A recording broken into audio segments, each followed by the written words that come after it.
Well, greetings, imagination connoisseurs. Once again, it is I, your Duke of Dope Discourse, and I am here with the maestro of multimedia himself, Jonathan Voico, and this is Open Mic, Sans Campea, who's in Las Vegas. My God, there's a lot going on. We got a new Transformers trailer today. We just saw the Indiana Jones and the Dial of Destiny trailer. Wow. Who would have thought that? Sala is back. I mean, we knew that, but we knew that, but it was still cool hearing his voice. But just in terms of fandom and like, especially because so much is nostalgia now, you're literally getting Indiana Jones, Star Wars news, Transformers news, might have even been MODOK news. MODOK. I mean, all in one. It might all suck. It might not. I don't know. But it's still awesome that we're getting the news. We're getting live action MODOK and Quantum Mania. Right. Who would have thought? We've had animated MODOK. Now we're getting live action MODOK. I know. We've joked about that guy, like wondering when he was going to show up. I don't know, man. You know, with Transformers, I can't help. I just want ROM Space Knight in the Marvel Cinematic Universe. That would be cool. I don't think they have the rights. They can't do that. Where are the dire wraiths, man? Bring it on. Well, anyway, you're not here to hear us pontificate. Maybe you are. I don't know. We're here to hear from you. Our viewers are the viewers that give us so many great things to talk about and things to opine on. And that said, Taylor Gonzalez, we got to come up with a nickname for you. Do you have one? We got to get you one. We got to get you one and some artwork. Where's the fan art for the maestro of multimedia over here? Anyway, show us, what do we got? We've got, is that Irene? Where are we starting? We're starting with Angel. Angel Leon says, favorite movie score. Mine is the Inception one. That's actually a really good question, but there's so many. I don't think I could have a favorite. Yeah, I mean, I can't even, I wouldn't even know. One of my favorite scores is Jerry Goldsmith's score for Star Trek The Motion Picture. I prefer The Wrath of Khan. I actually have that on the Mondo vinyl. Wrath of Khan's a great score too. That's James Horner. Yeah. That's good. Trumpets, It's good. I mean, I think back to all of there's so many. I mean, I have hundreds of movie scores that I own. Hundreds. I mean, I love John Barry's Bond scores.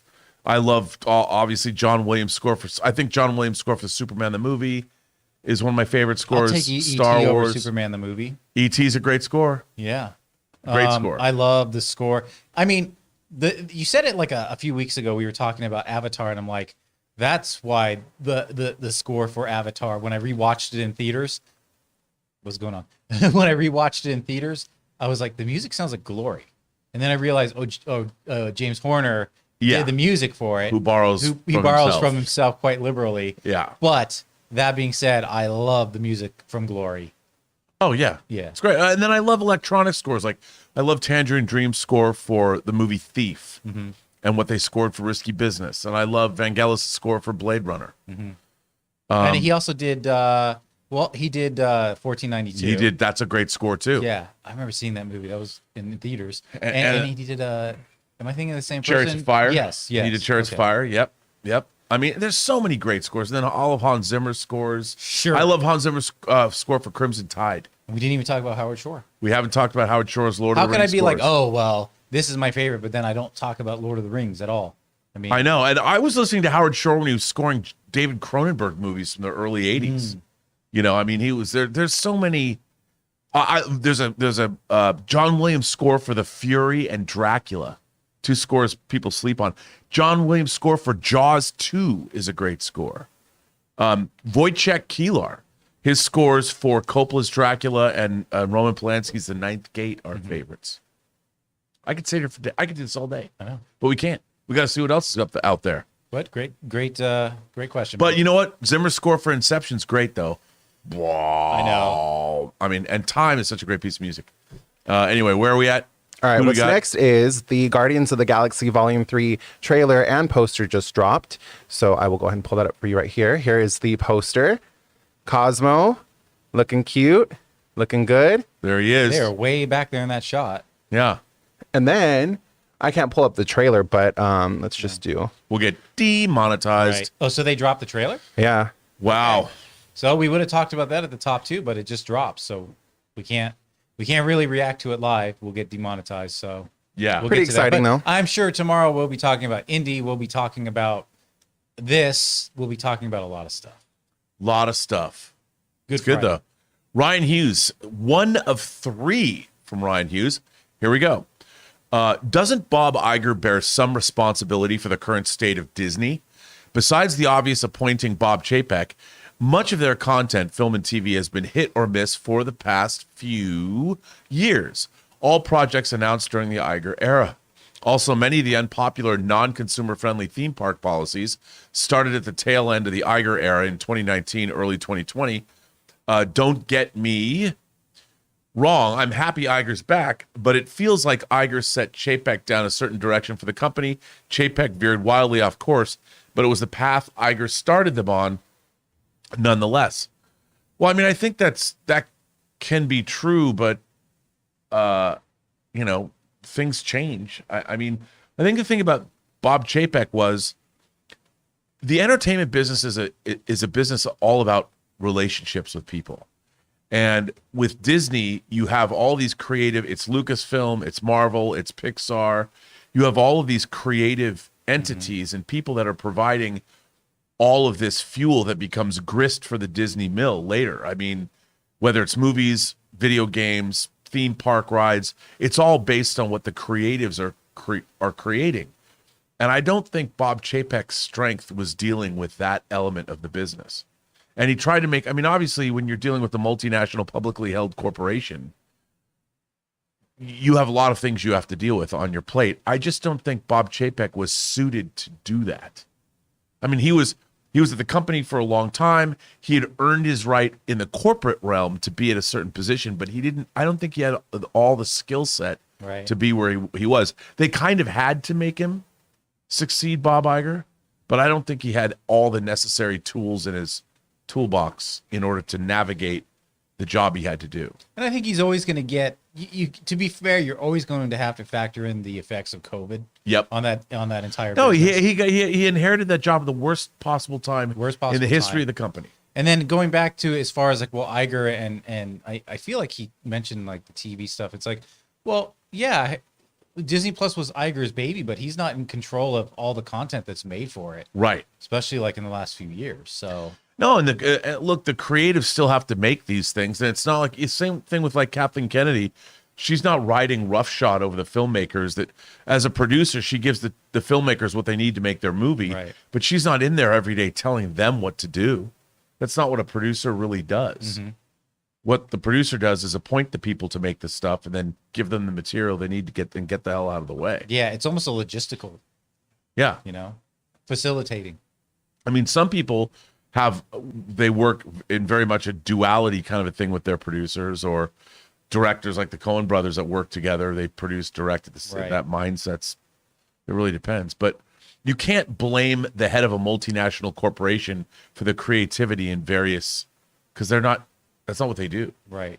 Now you could blame him if it's like, well, he set middlemen, bankers, etc. Yeah, businessmen and women between the creators and the final product, and it had to pass muster with these people where it's like, then that was a problem. Well, the real problem with when you're making movies and you're dealing with money people, money people will just say, we need to get rid of this, we need to get rid of that to keep costs down, without any understanding of how that will affect the final product that you're making.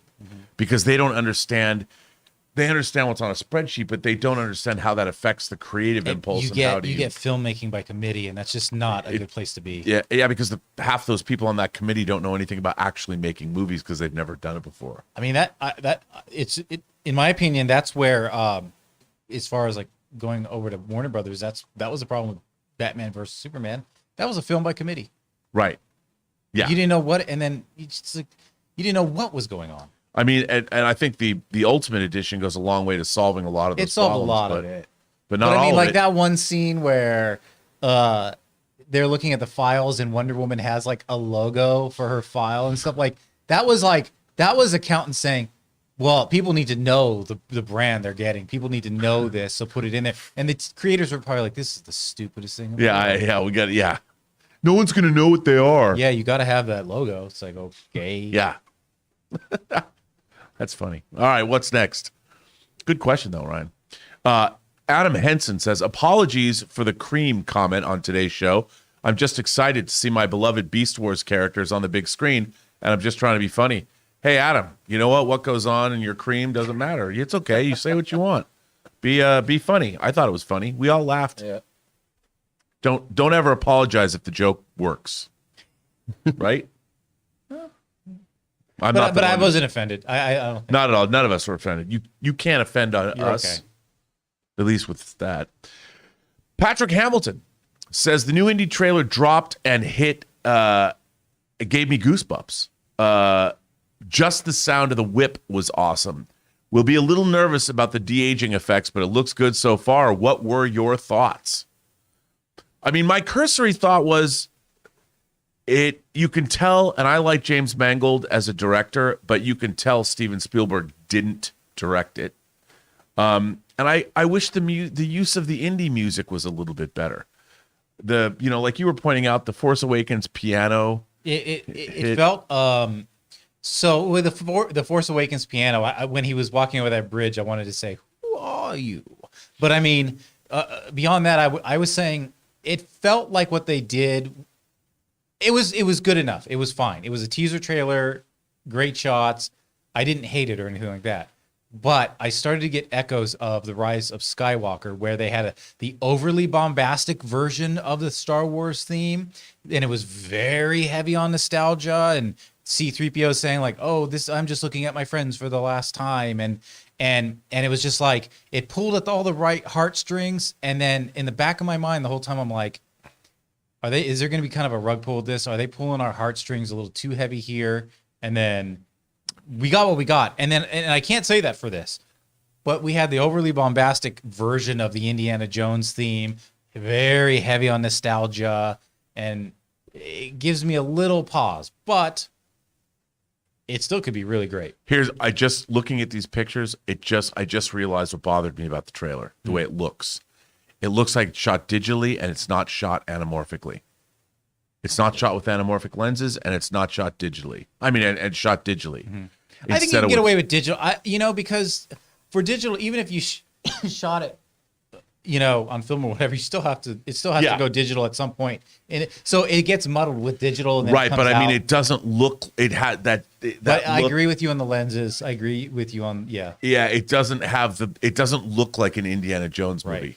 But it's a different film, but it's not shot with anamorphic lenses. At least it doesn't look like it is. Just a cursory look, and I'm so used to Spielberg's movies being shot at either shot anamorphically or they're shot flat.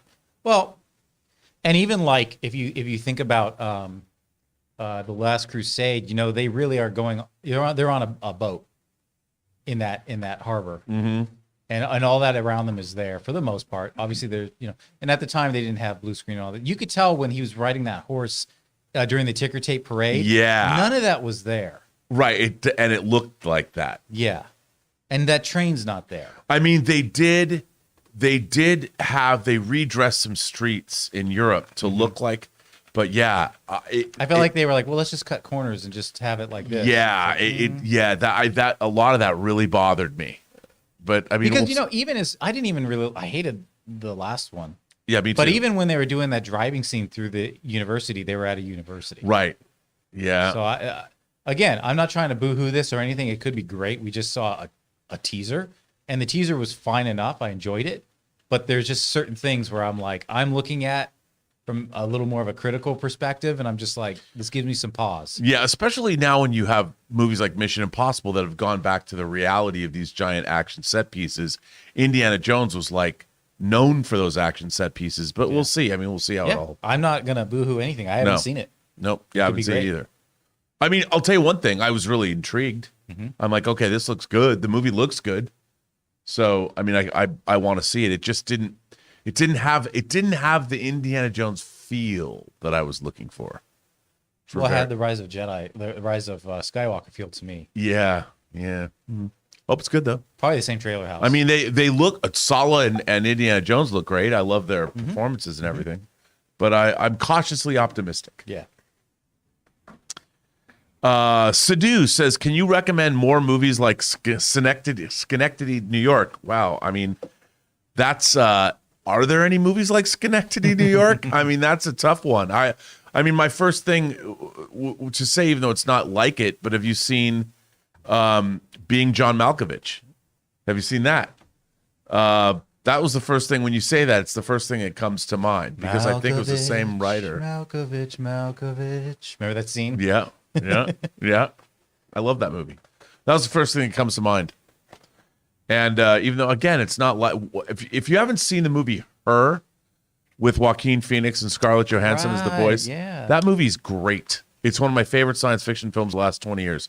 Not that's connected. It's not like Schenectady, New York. I don't even know why I thought of it, but there you go.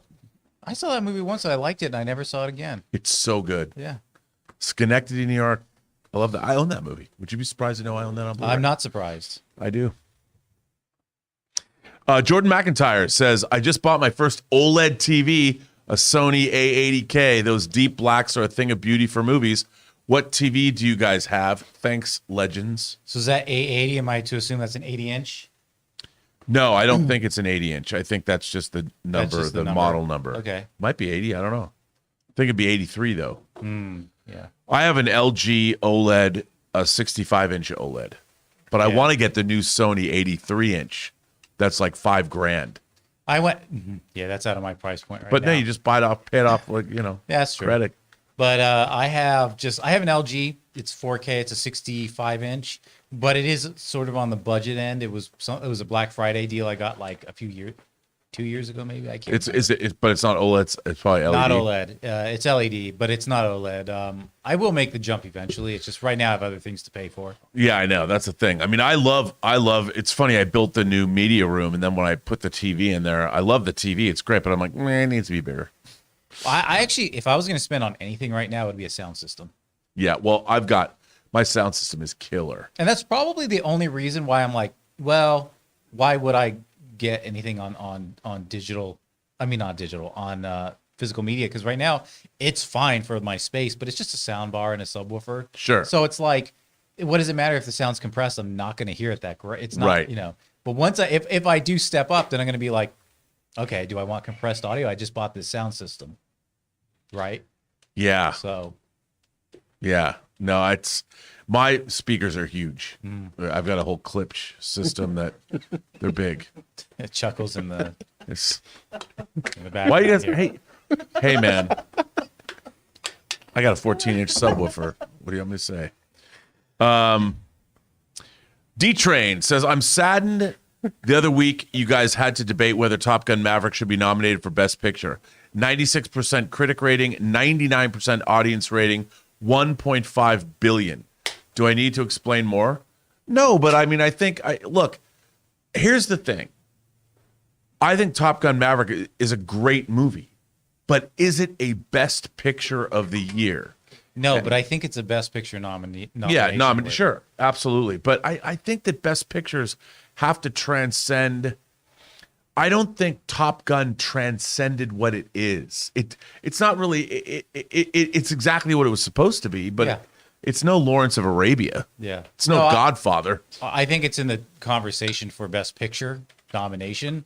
Yeah, but did I feel any kind of change as a person after watching it? Was there a deeper meaning to it? No. Yeah, that's what I think a Best Picture should be. I mean, yeah. What's next?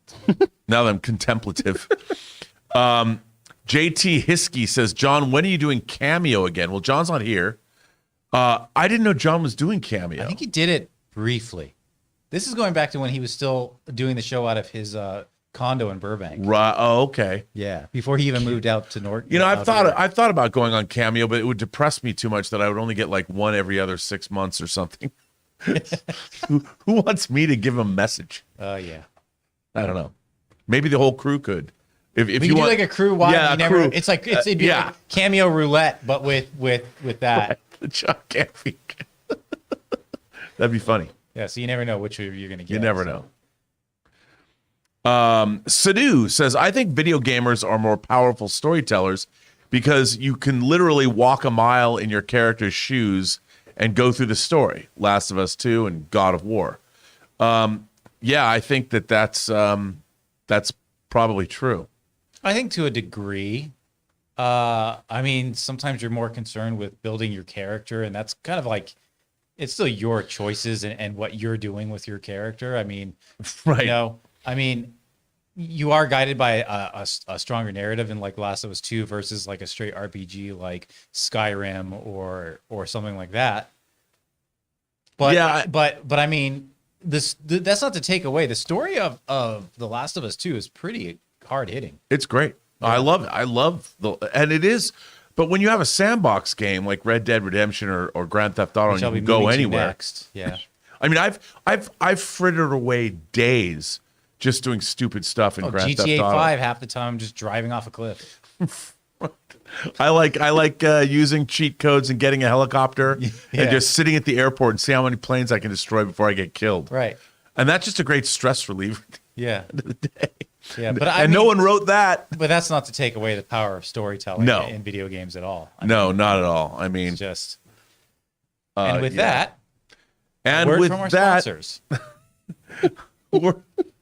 Let's go to our today's sponsor, MeUndies. The holidays are officially upon us, and it's time to start celebrating. Do your thing and holiday your way with MeUndies. Because it's the most wonderful time of the year to try MeUndies, because they're currently offering a very merry deal. Get 20% off your first purchase with free standard shipping and free returns when you go to MeUndies.com/Campea. Guys, you know I've been wearing MeUndies for a while now because I used to be like everybody else. I would go to the big store, buy the biggest box of the most generic underwear, and I thought that was good enough. But ever since I started MeUndies and started wearing the most comfortable underwear I have ever worn in my life, I swear on this Christmas season, I will never go back. So get your holiday shopping finished early and start making time for yourself with the new MeUndies holiday collection. Their undies, long underwear, and sleepwear are made out of the softest, most supple fabric you've ever felt and are guaranteed to bring you comfort and joy to all of your loved ones. Shop their classic plaid prints for a traditional, picture-perfect style, or get festive with their adventurous limited edition sweater prints. Available in sizes extra small all the way through 4XL, MeUndies has what you need to make all of your favorite people smile this holiday season, all in one convenient place. So to get 20% off your first order, free shipping, and 100% satisfaction guarantee, go to MeUndies.com/Campea. And a special thanks to MeUndies for sponsoring this open mic episode. What do we got now, Taylor? Fangblaze71 says, so many trailers today. Transformers Beasts, Indiana Jones 5, and Mission Impossible 7. Is that true? There's a new Mission Impossible 7 trailer? Really hoping we get a Guardians 3 trailer soon. Well, Fangblaze71. Yeah, it's funny you mentioned. Since you sent in that super chat, your wish has been granted. Yep. So that's amazing. None of us have seen it. Yeah, we because haven't we're seen it here yet. with you. Oh, that means You guys- look at that. They got their own costumes now. That You means guys there's have gonna the be benefit of seeing it. Go new ahead. Hot Toys, man. You know what it reminds me of? It reminds me of Andor. And a little Babylon 5. Yeah. Look at that. Uh-oh. They had some Look, Gamora's back, dude. ooh. Yeah, he's looking hurt. He's looking hurt. Poor What the heck? Drax. What is all float? Oh, those Hey, wait a minute. I don't want to. I haven't seen the trailer Yeah, we yet. gotta Why are you absorb showing these this to images. us? Or not. Stop it. Guess Taylor's not Stop gonna it, go back. Taylor. You don't want them? Stop it. Yeah, go back to where they were just before. That one Stop. shot. Stop. Yeah. What do we got? What's the next Anyway. question? Hold on one sec. JT Hiskey says, I got to meet Vincent D'Onofrio at FanX this year. I love Vincent D'Onofrio. I've never met him. I've never. I used to cut a lot of our celebrity interviews at Collider. Actually, I cut them all. I don't remember ever doing one with him. Yeah, I mean, I've always wanted to meet him. I love Full Metal Jacket. Well, yeah. Which Fan X? I'm curious because they had him in a few locations. Yeah, right? yeah. Was it San Francisco or Canada. ones in Canada? Yeah, probably Canada. I don't know. Let They're us know in the chat. What's next? Armando Martinez says, seeing Diego Luna, Pedro Pascal, and Teno Huerta dominating Marvel and Star Wars makes me proud of being a Latino. Have you seen them in Narcos? Narcos rules. I love that show. It's great. Yeah. And you should always be proud to be a Latino. Anything Diego Luna has been doing has been great. I love the way he just performs. Oh, he's great. I love the way he emotes. He says a lot without saying anything. Yeah, I mean, I've loved them since I saw Y Tu Mama Tambien. I love that movie. Mm-hmm. Yeah, and I mean, obviously, I want to go back and watch the last Marvel short before Guardians. The Werewolf by Night. Werewolf by Night. I want to rewatch that. I love the vibe of that. It was so good. And I don't know if you ever watched it. Was it Beethoven in the Jungle or Mozart in the Jungle? Mozart in the Jungle, yeah. That was a great little It was series. a great show. Yeah, my wife was just talking about that the other day. She's like, "What was that other show we were watching before?" And then we kind of dropped off, and he drank all the matcha, and he was a composer. I was like, "Oh, that was Mozart in the Jungle." Mozart in the Jungle. So we got to watch the last season of that. That's really good. It's a really good show. But I agree, I like them. Yeah, me too. And you know what the great thing about being Latino is? What is it? Latinas. Oh, I'm telling you. Yeah. JT Hiskey says, or wait, hang on. Fangblaze71 says, Jonathan, the producer of Perfection, and Ray, the grandmaster of games and graphics. Ooh, I like that. I like that. I don't know. Wow, Ray. Well, he's busy. He's busy. He left. He'll come back. Of Perfection. Well, I mean, I'll take the compliment, but I don't think I produce perfection. We all try. You try and produce perfection. I strive. You strive. Strive. That's right. Strive. Strive. Try or try not. Or try. There is no try. Do or do not. Well, years ago, I learned from Dennis N when it comes to work ethics and when it comes to know-how and running a studio, especially for this space, YouTube and whatever. So anything that I have, I got to give up to Dennis Zen because he was a great teacher many years ago at AMC. And I like Dennis, the new Dennis Zen, the long-haired Dennis Zen. Yeah, man, he's like the rock star Dennis. Total, the traveling rock star world. Dennis Zen. Yeah, working on video games and VR. Yeah, I like that. Yeah. It's like when Superman rocked the long hair. Mm-hmm. Like that. All right, what's next? Well, Ray, what do you think about the nickname of Ray, the Grandmaster of Game and Graphics? Oh. No, he's still gone. He's gone still. Oh, you know He's what? turned You might have into eaten so cheese much ball. that might actually be Ray. That's all that's he does left eat of a him. lot of Cheeto Puffs. That might actually be Ray. Wow. I never saw him leave. So, I didn't either. He just vanished. He's got his party hat on. well, he's Wow. happy He's a happy guy. He All went right, out, well, we'll leave went him out to his- smiling. himself. JT Hiskey asks, will we ever see an Ace Ventura 3 one day? Well, the way things are going, I never thought I'd see another Top Gun, so you never know. I mean, that kind of has to do, and this seems like a very obvious point. That has to do with Jim Carrey, but I just mean where he's at. How does he feel like portraying that person? What is he doing it for? Right. Money.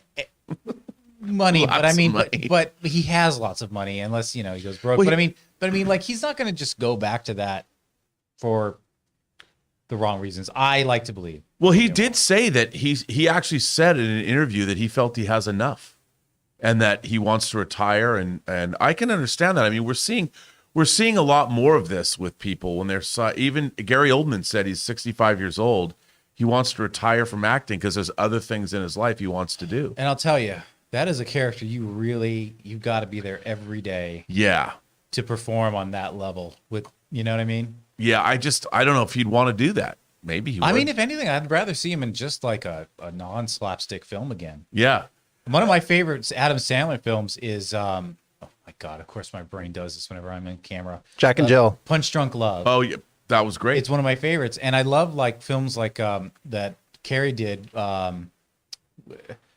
where they're in their dreams, Truman Show? No. Oh, the Eternal Sunshine of the Eternal Spotless Sunshine, Mind. stuff like Great. that. Like, Great I'd love movie. to see him do that. Yeah. He's got a movie coming out that's Something like a in that. straight drama. Then great. I forget what it is. That's but what I mean. Like, yeah. go ahead and do it. Yeah.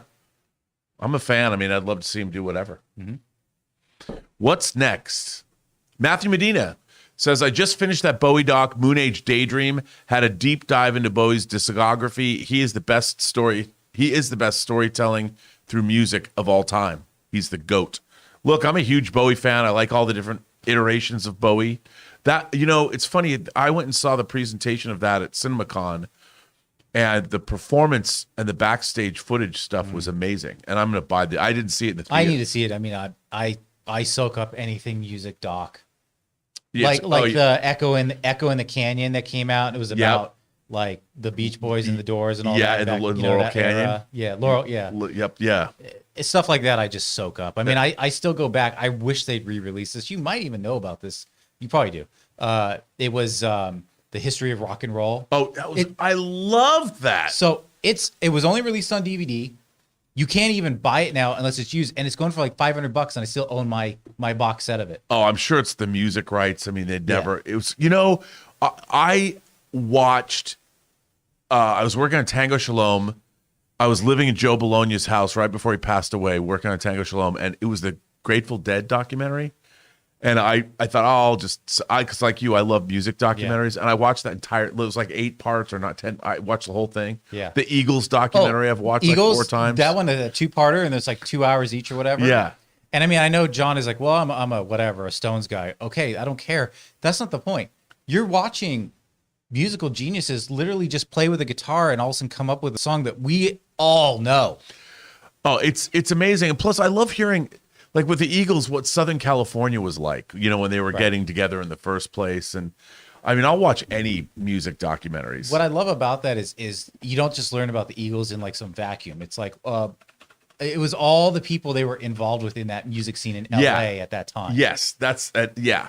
There's a really good synth pop documentary about the British synth pop music scene. I don't know what it's called, but that was really good I definitely too. want to check that out. It's really good. And then I'd say non-documentary, but I loved Control about. Ian. About Joy Division. Joy Division, and then with Steve Coogan. 24-hour party people. Guys, oh my god, that movie's the best, dude.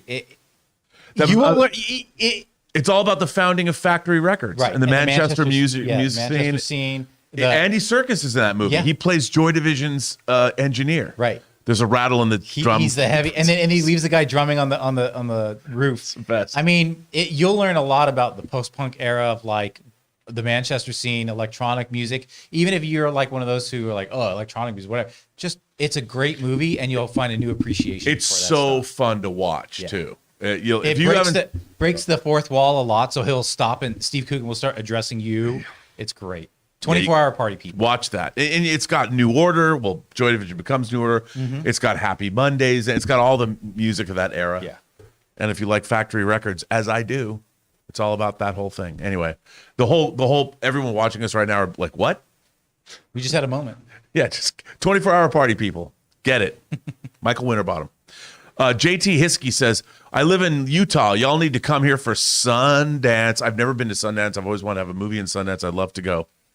I'd love to go skiing. Yeah, I mean, it's beautiful, number one. And number two, I as far as a movie festival, I would love to go to Sundance. And then what's the one in, is it called Telluride? Mm-hmm. I mean, I'd love to go to the one in Toronto. I'd love to go,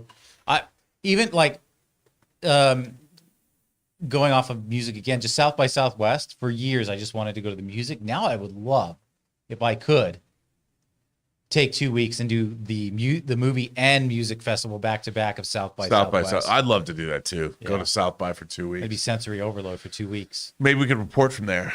Yeah, maybe. That'd be great. I'm not holding my breath. We got to start a music section of this whole channel. I know. Why don't we? We should. I don't know. We should. We should totally. I would love to do that. Cover music, movies, documentaries, and new music, old music, interview people. Like the Professor. You watch Professor of Rock on YouTube? Just watched him today on UB40. He's the best. I love that guy. Yeah. Anyway. Who's next? People Ray, any thoughts on that, Ray? Well, we'll get back to him. Matthew Medina says movie stars of Gen Z: Chalamet, Zendaya, and Tom Holland.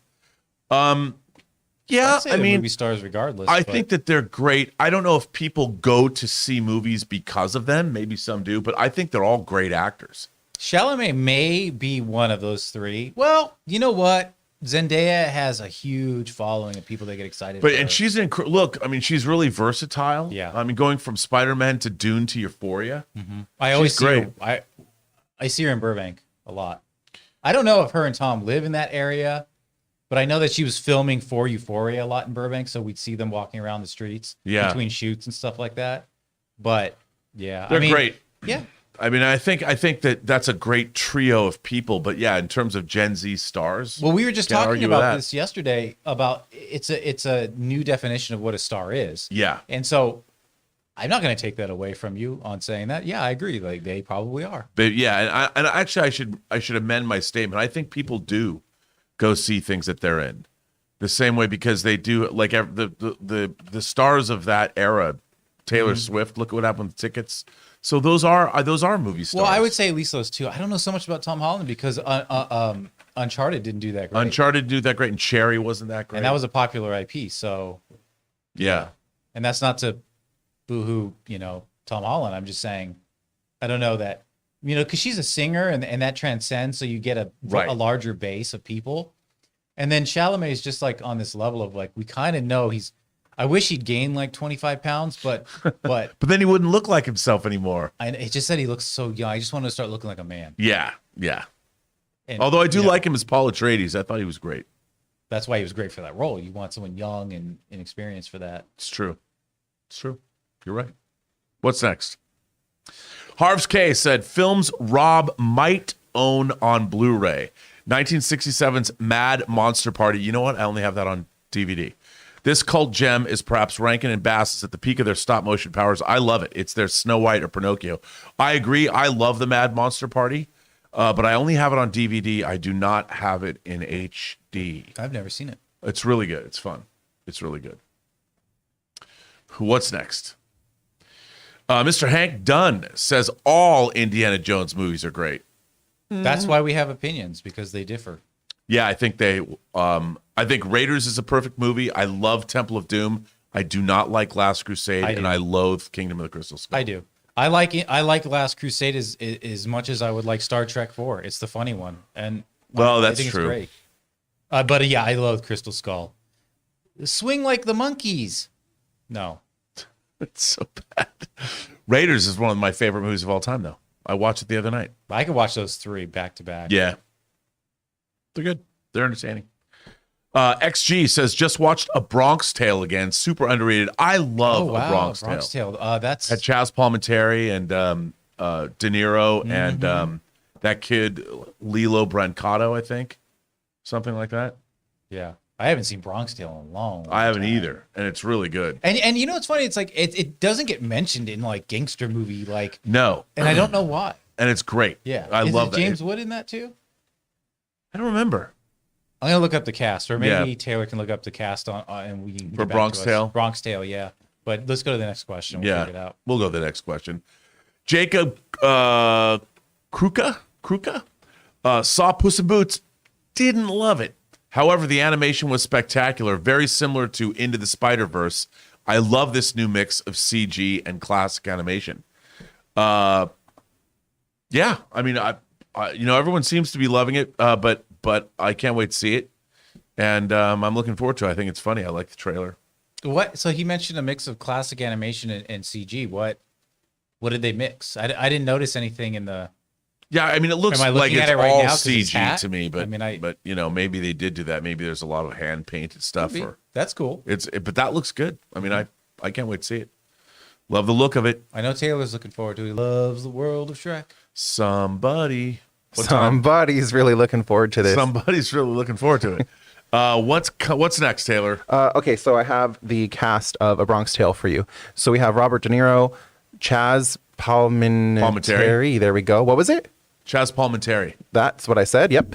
Oh no, come on! All these names I can't pronounce. Lilo Brancato. Yeah, That's right.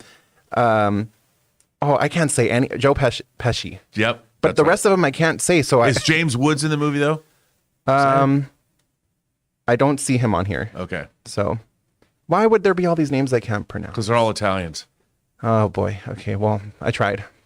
What's next? Dr. J. I was excited for the Cocaine Bear after hearing the story, but now I know the legendary Ray Liotta and my hero, Scott Seiss, are in the film, and I am all in. That movie just looks hilarious. It looks, I mean, I thought it was going to be a much different movie. I did too.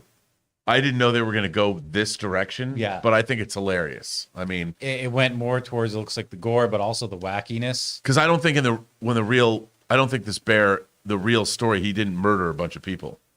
Some people might have died, but it's not like he went hunting for more cocaine. This is like Pineapple Express meets like, I don't know. Well, the bear. Yeah, the bear. John Jacquino. I do feel bad in real life. The bear did die of a heart attack. yeah. So. But as far as that, this stands on its own. This looks interesting. It does look good. Cocaine Bear should have been a Christmas release, and they could have had the tagline be, "It's going to be a white Christmas." They missed out on that. That would have been funny. Rampage Predacon says, wasn't feeling the Indy 5 trailer. Like you, Rob, I say I didn't believe it. Looks too cartoonish. Yeah, I got to tell you, it didn't look like, and the things, just didn't look like an Indiana Jones film to me. Like you said, Jonathan, there's a lot of stuff that looked a little iffy, which I'm sure we're going to get into tomorrow with John. Mm-hmm. So we'll talk about it more then. But yeah, I like what I saw. The story seems interesting, but it didn't move the needle for me as much as I might have wanted it to. Very, very effects heavy. I mean, even that one scene where it's like that odd worm's eye view and the Nazis are kind of pushing a cart and then you see like the castle blow up and then cave in. Yeah. Like you didn't get a lot of those kind of shots originally in the movie. It's very effects laden and I mean, that one shot looks like we're looking out through the Millennium Falcon. I'm assuming they're going through time or something. And that's the thing. The Indiana Jones films were very practical, and then they cut to like a matte shot of a car going over a cliff or something. But it was a matte shot. It was it looked correct because it was a period piece. I just hope this is a fun adventure. It needs to be character driven. Right. All the indie films are character driven. I just don't like this idea of, you know what there wasn't enough of? There wasn't enough of lines of dialogue. In this. I know it's a teaser trailer, but there just wasn't enough. I mean, I think that there's something missing with people that are marketing movies now. They rely too heavily on the spectacle. Yeah, I was going to say spectacle. Sometimes it's the character stuff. Like you go back, here's an interesting thing for you kids. Go look up the first Batman, Tim Burton's Batman, the first two trailers where there's like almost no score. And you've got like Jerry Hall going to Jack Nicholson, "You look good." And he just turns to her and goes, "I didn't ask." And it's just a collection of lines from the movie as opposed, I mean, there's still spectacle. "What are you?" Yeah. You know, I bet there's that stuff, but it's the character stuff that people love. Although I know that trailer. I do feel that trailer is a little choppy for today's standards. Oh, it is. But I just mean it's all based on characters, not spectacle. It was like cut on a wasn't cut on a moviola, but it was cut on definitely an early edit droid. It was definitely cut it on like what do they call it, the flat what were the old a Steenbeck or it's not a moviola, but flatbed. Yeah, flatbed. Yeah, flatbed. Yeah. Yeah. Where it was just like, cut here. Right. Yes. Certainly not a modern trailer. Yeah. Not like that. But there is something to be said that there's a good mix of the two. Right. Yes, and I felt like this. I wanted more of that. It was really weird, like the way it began, showing all these images, hearing Sala's. It didn't. It's like those images. Well, the images were just like, they're cool images, but they didn't really like. They didn't support what he was saying. I have gotten that criticism in editing school when I was first learning to edit. They're like, I understand you were going heavy with the soundtrack and trying to drive this, but you're not showing me what you're telling me. Right. And that's what they needed to do. Yeah. Yes, they did. Zachary Zarvos says, yes, Rob, we are editor nerds. How's the Star Wars burlesque show? Well, I didn't stay for the whole thing, but it's pretty great. So for everybody interested, last night they've had the Empire Strips Back, which is hilarious. And it is a Star Wars burlesque show. And what was really cool is that it was at the Ricardo Montalban Theater. Of course, he's Khan from Star Trek: The Wrath of Khan. I've been there. I used to see movies on the roof. On the roof at the Montalban. Yeah, and it was cool, and it was a really fun event. It was packed, a lot of fun. Cool. And you got to love Star Wars burlesque. Although there was no Cy Snoodles getting nude, which is probably for the best, to be honest. What street is Montalban on again? It's on Vine. Vine, that's right. Yeah. As you go down through all that mess. Yep. It's not an easy place to park for either. No, but there is a good structure right next to it that isn't that expensive. Right. So that's good. That's where I parked. Suthius says Rise of the Beasts, Indy 5, and Guardians 3. It's a good day, and apparently a Mission Impossible 7 trailer. Yeah, someone dropped that, and no one else has mentioned that. No one else. I don't know that one's come out yet because I checked after we got that super chat and I didn't see anything Maybe he's for it anywhere. So anticipating it, or there was a rumor. But yeah, I haven't seen anything for it yet. So Okay. I'll let you guys know though if anything drops. All right. Dr. J says, guys, which film do you prefer from The Abyss, Leviathan, and Sphere? Easily The Abyss. 100%. Yeah, I'm going Abyss. 100%. 100%. No question. Velocity, Tower of Fantasy, says, Rob, I recently got into K-pop too. Huge Twice fan. You know what? I got to listen to more Twice. People are always talking about Twice. I don't know them well, so I've got to listen to it. Here's the thing about K-pop, even with Blackpink, you know, it never feels like they're really singing to me because there's so much production and there's dancing. I mean, I never get the idea. Is it a PA set? Could they just be lip syncing? Well, I think. It's them singing. I get it's their voices. I'm not saying they're like cheating. I think there is a lot of that because it's lip all syncing and more choreographed. Yeah. Yeah. Even it's all very. I love it because I love the production of it all. Just from a mixing standpoint. When I first heard Boombaya, that was the first Blackpink song I ever heard. I'm like, wow, I really like this song, and I didn't even know who sang it. I didn't know anything about it. I was like, well, look at this. When I finally went and watched the video, I'm like, oh yeah. But I like the sound, the actual, because I loved dance music. When I was in high school and college, I collected 12 inches. I loved remix stuff. I loved Trevor Horn's. Sure. By the way, shout out to Emma Bannon for sending me a book about producer Trevor Horn, which just came in the mail. But so thank you for that. Anyway, where was we? Where are we? Where was we? Where was we? This is what you guys do when you talk about K-pop. I know. I'm like, whoa. Reamer Bulldog says, the new Guardians trailer drop, and it looks really good. The hottie special... the hottie. You mean the holiday special got me super excited for this movie. Well, let me tell you, the hottie special gets me super excited. But yes, the holiday special got me super excited too. Although this poster looks like we're missing some of the poster, like it's not the full. Well, I just feel like they're in they're so far in the background, and most of it is the ship. I mean, and then they're silhouetted because of the sun. Right. So it's like, okay. I mean, that's cool. Whatever. It's coming. I like it. It's all teasery. Jake Slitter says, just cried during the Guardians of the Galaxy 3 trailer. I'm excited. Wow. We're going to watch it. We're going to go into our other little office over here that we got set up. We're going to watch the trailer after this. Yep. I'm very excited. Mither Tab 2 says, Rob, what are your thoughts on Killing Zoe? Killing Zoe was the movie that Roger Avery directed that Quentin Tarantino produced. I like Killing Zoe. God, that movie's like 30 years old now. I haven't seen that movie in ages. So it's like early 90s? Yeah. I liked Killing Zoe. I liked it. I think it's good. Yeah, I haven't seen it, so I can't. It's good. You'd like it. You'd like it. All it's good. Fangblaze71 says, my God. I just saw the Guardians 3 trailer, and wow, it looks absolutely amazing and emotional. Ant-Man 3 and Guardians 3 look like pure amazingness. Does that mean the Ant-Man 3 trailer dropped, or is there a new one? Or are you talking about the old one? I think he's probably talking about the other one. Yeah. They look good. It looks like Phase 5's off to a good start. I can't wait. Quantum Mania and Guardians. And Wakanda, that closes Phase 4, right? Right. And then the holiday special was the epilogue of Phase 4. Sort of like Ant-Man was the epilogue to Phase 3. Well, Spider-Man Far From Home was. Because there was Endgame and then Spider-Man Far From Home. Okay. I think Ant-Man 2 was part of Phase 3. So the first Ant-Man was the end of Phase... It was the epilogue to Phase 1. Yes. That's right.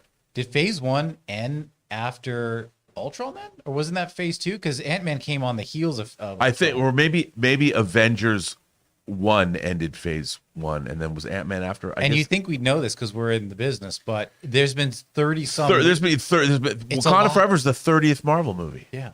And then the shows. A lot. So now we've got movies 31 and 32, and then Marvel's is 33. Right. So I mean that's pretty stacked. When do you see? There's got to be a fourth. There's a fourth movie coming out in. I think there's. So you've got Quantum Mania, you've got Guardians 3, Right. you've got Marvels, but is there a fourth Marvel movie in 2023? Well, there's a series. We've got no, Secret Daredevil's Invasion. 2024. We got Secret Invasion. Right? Daredevil's 2024, not 2023. I think 2024. Yeah, it's 2024. Okay, so we have some series. Yeah, I don't know if there's a movie. Will be interesting. I want to know when we catch up with White Vision again. I want my comic to start. moving up. We got the Vision Quest show. They're making that. Yeah, but do you think that's the next time we see him? I don't guess know. so. Maybe. Yeah, probably. It'll be interesting. Don't know. What's next, Taylor? All right, so I looked on Twitter and the Ant-Man and the Wasp official Twitter account. They posted a kind of like a featurette on the legacy of Ant-Man, and it looks like it has some footage from the new movie too. So I don't think it's a new trailer that dropped, but just a special Oh, look. that legacy. Oh, that's cool. I'll watch that. We'll go watch that after we're done. Laura says she likes Professor of Production. The Professor of Production. I like that. That's good. Yeah, It's good. that's nice. I like that. Professor of Production. So Maestro of Multimedia, Professor of Production. That's good. Nice. I'll take him. Stickle Jana says, "Hi Rob, have you ever seen Beyond the Black Rainbow?" Come on, man. I own Beyond the Black Rainbow. Directed by Panos Cosmatos, George Cosmatos' son. Beyond the Black Rainbow, he also directed Mandy, by the way. I love Beyond the Black Rainbow. It's kind of a crazy movie. And Looks it. if you haven't seen Beyond the Black Rainbow, it's got a Cronenberg vibe to it, but it's really, really good. But yes, I have it on Blu-ray. Looks like a kind of Electroma, Daft Punky. It's kind of you kind of got to see it. Okay. It's but it isn't like this. This isn't really representative of what it's like to watch the movie. Right. Is this? But yeah, Beyond the Black Rainbow. But it's good. Oh, good. this is a different thing? It's a different thing. Well, ignore that one. Yeah, there you go. There you go. Beyond That's the it. Black Rainbow. Beyond. It's true. Fangblaze71 says, "I don't get too emotional during movies, but if any of the Guardians die, it's definitely going to hit me. I love this team so much." I don't even think anyone will die. I mean, they already killed Gamora once, but she's back. James Gunn did say, I mean, he is bailing on Marvel, so Yeah. he can do whatever he wants. I mean, maybe they'll make a new team. I hope they don't kill the dog, though, if Cosmo dies. Oh, Cosmo dies and then it becomes like a John Wick kind of thing. Oh, man. I don't think so. guys. Cosmo's not going to die, though. Miguel Saya says, "Kingdom Come would make sense considering Captain Marvel is established in the DC universe. I just don't think my heart could take the ending being a Captain Marvel fan." Well, I mean, I think they're going to lead up to it. I think they're trying to make a 10-year plan for DC. I could see them leading to Kingdom Come by saying, we're going to do this because it allows their superheroes to age, and then Kingdom Come would be the culmination of all of it. I'd love to see if they did that because I love Kingdom Come. Well, the only place you can go after that then is Batman Beyond. That's right. Damn it. There you go. Why don't I think they're going to make a Batman Beyond movie. I think they are. I think James Gunn would want to. What's next? Sickle Janik says, "You guys could start the music section talking about the Cure's Disintegration." Oh man, do I love that record. Fascination Street. I remember hearing that record for the first time because I was already a Cure fan, and I think it came out right after Kiss Me, Kiss Me, Kiss Me, which I saw that tour. I saw the Kiss Me. That Kiss Me, Kiss Me tour started with they showed a film, which was the cover of the record with the eyeball and the lips and stuff, and with that just droning guitar, and it was awesome. I loved it. But Disintegration is one of my favorite Cure records. It might be my favorite Cure record. I saw The Cure at the Troubadour. Oh, really? Mm-hmm. Were they great? Yeah, it was a great show. I'm not like one of those diehard because I feel like it's like with Morrissey or the Smiths, you got to be diehard. Right. And I'm not diehard with them. I just appreciate them for that era and their what they do.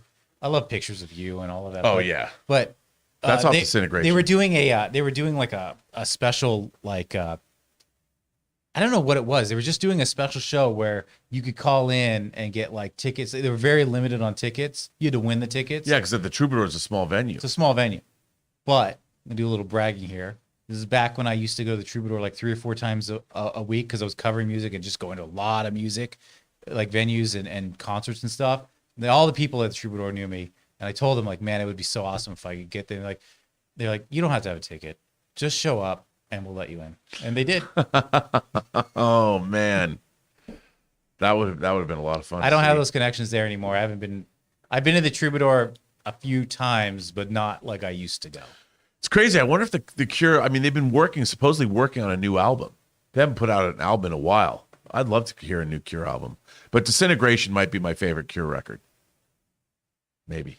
Yeah, I'd agree with that. It's really, really, I mean, to be fair, it's really sort of mainstream. Sure. I mean, it's their most acceptable, like as far as like yeah. not acceptable, but what's the word? Accessible? Accessible for people. Yeah. Like that. If you're gonna talk about Cure, you're gonna be like, you're gonna show them this. You know. I mean, people know the Love Cats. I mean, it's funny to me because I don't like Love Cats. You don't like that song? No. No. I don't even.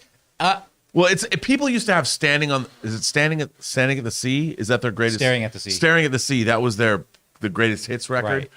I mean, everybody knows those songs. Yeah. But like, I really loved because I love Head on the Door and I love their album, but I really loved Kiss Me, Kiss Me, Kiss Me, and Disintegration. I love those records because I was in college and I love them. Was that you know what? This actually might be New Order. In Marie Antoinette, remember with Jason Schwartzman? Yeah, yeah. When they're first getting married and it's like procession, but was that the opening from a Cure song when they have the wedding? Oh, I don't remember.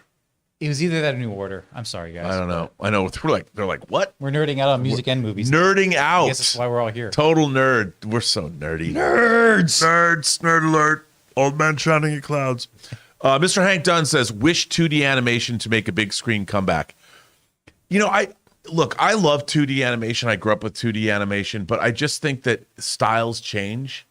And the thing about 2D animation is I just don't know if it's in style. You have a ton of it on TV. Right. There's a ton of 2D and Flash animation is still 2D. Is it most of DC like 2D animation? I mean, yeah, but I think what he means is like going back to things like Disney's Cinderella, you know, those Lady and the Tramp. You're not going to go way back to where people are literally drawing on cells, right? You know, right? It's going to be digital but 2D. Yeah.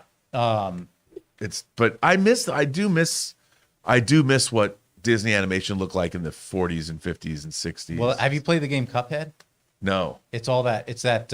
What do they call it? Rubber band or rubber hose style, where the characters. Oh yeah, from the 30s. You know? Okay, yeah. It's all that style. I keep hearing to play that. I gotta play that game. Yeah, but no, I get it. But I mean, the best part is we still have it. We have access to all of it. Even if you're streaming, you have access to all of that on Disney Plus. I mean, I even love cell shaded video games. Like, okay, yes, okay, I know. Yeah. I've just never played this, but yeah, that is total 1930s. That's right called there. rubber hose style. Yeah, that's really good. All right. What's next? Oh, actually, I was just going to bring up something about 2D animation. Let me see if I can find it. Today on Twitter, the official Disney animation account, they posted let me see if I can bring it up. Wow. Oswald the Lucky Rabbit. They did a little short to celebrate 100 Years of Wonder. But it's new? Yeah, it just dropped today, 9 hours ago. I haven't had a chance to watch it yet. For the first time in 95 years. Wow. Isn't that cool? We'll watch that too. We'll have a bunch of stuff to watch as soon as we're done with our show today. That's cool. Because both Warner Brothers and Disney turn 100 years in 2023, which is crazy. Yep. Daniel D says, what's with all the internet trolls? Rings of Power, Obi-Wan, She-Hulk. Where has all this come from? How do studios combat review bombing? Well, they can't. It came with the internet. Once you open the door, you can't stop who's coming in most of the time. No. And look, do I get somebody forgot to watch this last night? Yeah, I mean it's I think people eventually get over that stuff. I just ignore it now. You can't argue with it. I just ignore it. And honestly, that's why I don't even go on Twitter much anymore. I'll go on for just find some news information, and then I'm typically I want to time myself and then be like, I'm out. Because inevitably I'm going to scroll down and someone's going to say something awful. Right. Here's the thing. It's not that they're saying something awful that is informed. So I just don't agree with the opinion. It's that they pose questions to things that already have been answered, but they insist on still posing a question to insinuate they have not been answered. and thereby there must be a conspiracy. And it's like there are answers out there, and then it just attracts a bunch of like flies to the crap who don't want to do their own research. So they're like, if they're asking questions, there must be no answers, and I'm just over it. Right.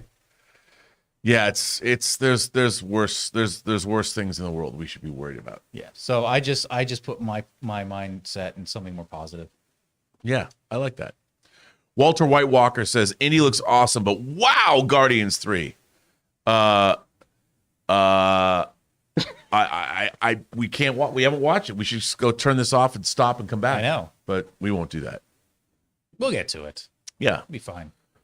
Alex says, Rob, thoughts on Blackpink Sour Candy with Gaga? You know, I think it's good, but I kind of was disappointed. I don't think it's as good as I wanted it to be.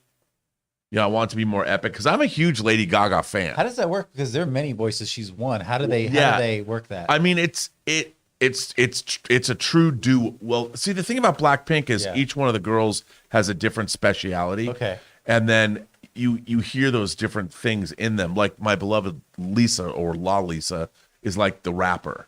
Okay. And so Rose it works well, but I mean, she's clearly a guest on the track. Right. She's not allowed.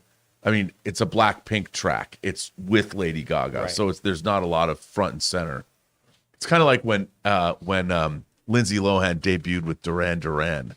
They didn't put Lindsay Lohan front and center, which is kind of weird. I mean, not it isn't weird, but you know. But Lady Gaga, I'd put front and center. I can't wait to see Folly do the new Joker movie. I can't wait. CJ Rebirth says, "Have you guys seen I Love Lucy? It's #1 on the list." On what list? On which? Are you talking about like I Love Lucy, like the classic TV show? It's one of the greatest TV shows ever made. Yeah, I've seen I Love Lucy. I mean, I grew up watching it. I Love Lucy. Even as late as into the 90s, I mean, you still had we really were relying on TV still. We weren't streaming shows. There were no streaming, right? So it was all, you either had cable or whatever, and if you were at work that had like a TV or whatever, like mostly you just had basic cable or things like that to access. So all this stuff was in syndication. Yeah. So every day you were watching. It didn't matter if it was the 90s. You were watching The Brady Bunch. You were watching Gilligan's Island. Yeah. You were watching I Love Lucy. Leave It to Beaver. You were watching Leave It to Beaver. You were watching Little House on the Prairie. You were watching Chips. I mean, it's as if nothing existed in the 90s. It did, but it was at prime time. But during the day, everything was in syndication. Yeah. So that stuff was just running nonstop. And, you know, it's funny to me because I think back to The Honeymooners and I Love Lucy as being like two of the great comedy shows of all time, where so much of what I thought was funny was it was when I was a kid developing what I thought was funny in my mind. Those two things were very... Yeah.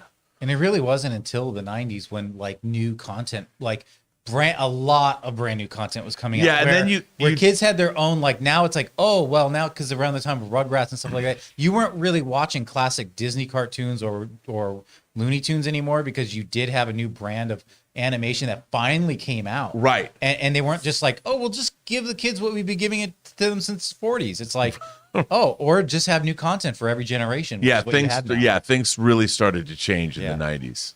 Yeah, that's interesting. Growing up, I Love Lucy was one of my favorite shows that would always be on. My favorite episodes were the Vitamin and Vegemite episode. Sure. The one where they're eating Vitamin and Vegemite. The one where they're eating the chocolate off the conveyor belt. Oh, sure. That's one of the classic episodes of TV ever. Oh no, Ray! And you know, CBS, Ray's still there. Ray loves it. CBS restored I Love Lucy and Twilight Zone, so you can get they look great now. Well, and Rob, you and I are about to reenact one of the most classic episodes. We're going to stomp, instead of grapes, we're going to stomp all your olives and make some olive juice. Oh, yeah, absolutely. Remind me not to eat that olive oil. Yeah, I even loved I Love Lucy when they moved to California to the ranch home. Yep, I did too. Yeah. I was a fan. There you go. I Love Lucy. Half the crowd's going, what? What's this? Retribution Zero sends in a super chat and says, Jonathan Voico, professor of production, the maestro of mise en scène. Ooh. Okay. Mise en scene's more of a directing thing, though, more of a cinematographer thing. But you could you could create the mise en scène. Well, I do set shots, but I mean these are really locked off shots. When these are not very, you're not breathing a lot of life into these shots. They're static. Right, but still, yeah. The maestro of mise en scène. I like I'll that. take whatever, man. Yeah. What's next? Well, that's it that loaded into our activity feed. Really quick, I'm just going to go through, make sure nothing was skipped. If you guys want to talk about... Opine on these new trailers. Well, we didn't really talk much about, like, The Mandalorian is coming out March 1st. That release date is out. I mean, we mentioned it very briefly. March 1st, we saw the one image of Grogu and Mando. There it is. Yeah. That's going to be a busy week for us because I ran the numbers, and HBO doesn't typically do, like, 2 episodes or 3 episodes at a time. They're just going to do 1 episode of The Last of Us, I'm assuming. Right. There's supposed to be 9 episodes, at least from... Does that start on March 1st, too? No, but... It starts January 15th. That's what I thought. But the 9 weeks brings us to that Monday is our finale for The Last of Us, and then Wednesday is the premiere of Mandalorian. Wow, that is so. busy. That's going to be a busy week. Busy week. Yeah. Well, we'll have to do a live weekly hero and then do an after show. Yeah. That'll be fun. I'm looking forward to it. I think 3rd season of Mando is going to be the best of all. I think it's going to blow everybody away. I can't wait.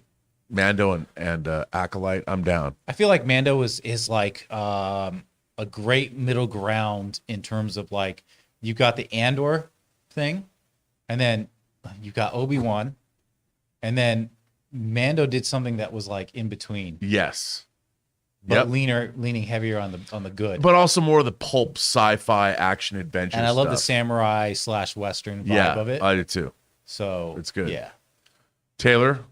All right, so that is all the questions we have. But do you guys want to do that idea that I had a couple weeks ago where we take all go home? Yeah.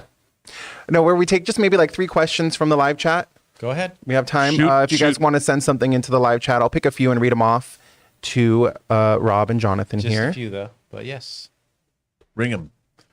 Bring it, live chat. I see you. I see you.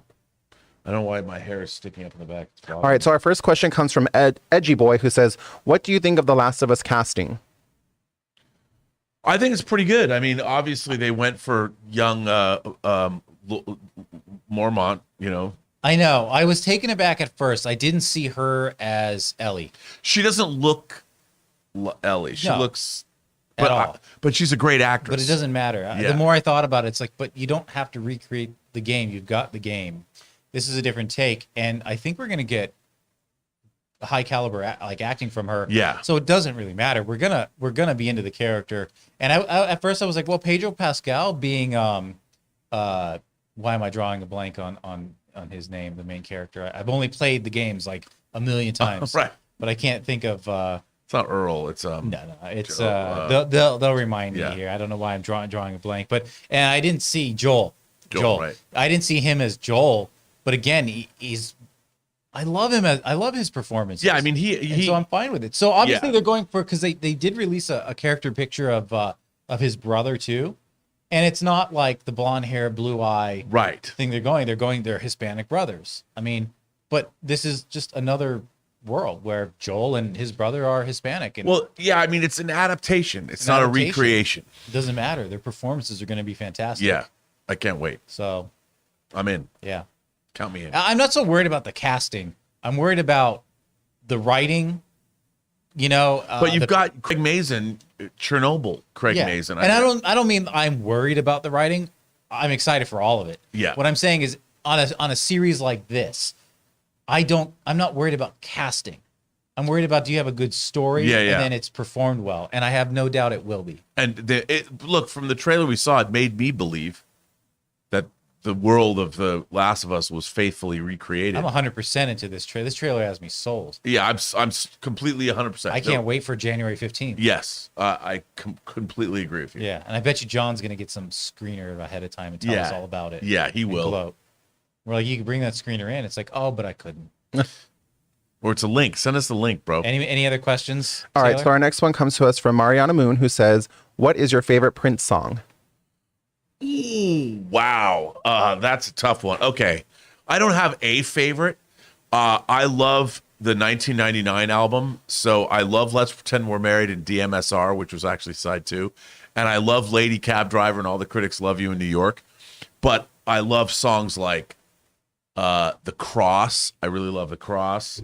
I love, now I'm drawing a blank on this name, but this song. Oh my God. Some of his simpler stuff, like When You Were Mine. Oh, that's It's just early stuff. Yeah, I mean, that I early love the whole stuff. Dirty Mind album, the whole controversy. I love controversy. I love that song. It's great, but Which is covered by Cyndi Lauper later on She's So Unusual. yeah, yes. But man, it's hard because there's a million. I'm thinking about all these different songs. I love P Control. I love Sexy MF. Which is a great song. Sexy MF is in a word or two, which I want to do. No, not your body, your mind, you fool. Bow, bow, bow, bow. You sexy. Yeah. Anyway, yeah, I singing a lot today. But yeah, I couldn't even. Now I'm just rifling through. If I was gonna just go overall, it would be Purple Rain.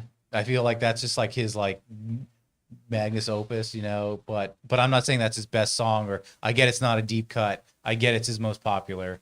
But you can never go wrong with it. Right? No, I mean, I'm never like, oh, this song. The thing about, I mean, I love, but there's so many things like that's the, but like even on like the Love Sexy album, songs like Anastasia, which I really like, or Around the World in a Day. Like I love Pop Life and I love Alphabet Street, and that's not pop. That's not off Around the World in a Day, or is it? It's all a jumble, but. And there's a lot of late era Prince songs, like, or even stuff that people off Hit and Run, and really good songs that people just don't know. Even I don't know them as much because I haven't heard them as much. But that's why we live in an age where guys, it's like, and ladies, there's Spotify, there's Apple Music. Never Thieves has there in been the a time Temple. where there was more access to content, music, film, literature, and never has there been a time when more people are like insular. Yes. It's just go explore. I mean, in the Sign of the Times record, you know, I love Dishwater Blonde, Tall and Fine. She got a lot. The Ballad of Dorothy Parker. I love that. I mean, there's so much good stuff. But I really love The Cross. Black Day Long. Yeah, we should talk about a music channel. So we should do a music channel. All right, Anyway. one more, and then we got to go. All right, so first I'm going to read a comment, and then I have our final question. All right. The comment comes from William. I'm not sure how to say the last name, so I'm going to say William C. You all do great at making your job seem like just a bunch of friends, just doing what you love. Great chemistry with every member. And I just wanted to respond to that and just say, today is actually my 4-month anniversary of working here. Wow. And it has been a dream was come nice knowing true. you. It has been so much fun, and I just am so thankful to be here. And I love working with Jonathan and Rob and Ray. I just love being here with everybody, and I can't believe how fast these 4 months have gone. And I'm just so appreciative to be here. And thank you to everyone who has shown me so much love and kindness in the live chat and everything. I appreciate you guys. And our final question comes from Calvin Patel, who says, Taylor, can you ask them what they are having for dinner? I have no idea. I don't know either. No, Laura's come on. working That on can't be something, how we maybe? end. Well, but I literally don't know what I'm having for dinner. I have no idea. I could call Laura right now and ask. I Yeah, don't know if call and she's- ask him We what had you're- El Pollo Loco last night because we just felt like not having to mess up our kitchen. Sometimes you just like, Yeah, Elizabeth's at work today. She's at the college, and so I don't know what she wants when she gets home. Is there any other questions? I'll tell you what. You know what? Okay. Elizabeth's mom makes this killer chicken noodle soup, but now she made turkey soup, Okay. and I want to. There's a big jar of it in our. It's so good. Homemade chicken noodle soup with homemade broth because she's French. I hope there's some left. That's what I want. This just in. I'm having roasted vegetable pasta. Laura's making that. Oh, All right. well, that's and good. David is making Korean beef bowls for dinner. So that's what I'll be having. And there you That's have good. it. And that's how we're going to finish open mic, apparently, on what we're going to have for dinner tonight. I love it. You guess what's what, for guys? dinner. Also, you're going to be probably stuck with me tomorrow on open mic. Yes. Unless Chris is around. So, It's Friday. Oh, Chris should stay, and we should just get hammered. we could do all three of us. Yeah, we should do all three of us tomorrow. Okay. If she'll We'll do stay. that. All right, kids. And by the way, if you want and you're in LA, I'm going to be at the LA Comic Con doing a panel at 11 a.m. on Sunday. Sunday. Sunday Fun Day. Oh, I thought you said Saturday. Oh, I thought it was Saturday too, but it's not. It's Sunday. okay. I might be able to go Sunday. Come on down. Okay. LA Comic Con. But if I go there, I'm going to be tempted to spend money on some key comics or something. I got to, Don't do that. yeah. I know it's tough. All right. All right. Well, then where can people find you, Jonathan? People can find me on Twitter for now and Instagram, Sonic if you want it. And you guys can find me here weekly Every day. Every day. And you can find me on Instagram at RM Burnett, find me on Twitter at Burnett RM, or find me on my own YouTube channel, The Burnett Work, where I will be doing a show later tonight. Nice. And on that note, I want to thank everybody for generously supporting this channel via Super Chats. We definitely appreciate it very, very much because you give us something fun to talk about and we can opine and no one can tell us no because you're on the other side of the screen, which is always a good thing. Mm-hmm. Although some people should shut me up. I think they... I tried earlier when you were rapping. I know. I brought up, I like the Boogie Boys. I like the song of Fly Girl. ready for it. I'm not going to do it. I won't do it. Right. I'm not going to do it. And on that note, we will see you tomorrow on the John Campea Show, where we will finally talk about the Guardians of the Galaxy trailer that we are going to watch right now. Hope you guys watch it. We're going to talk about Indy tomorrow, too, Yep. I would imagine. For sure. And John will be here remotely. But until then, I don't know. Dance, music, sex, romance. Bye.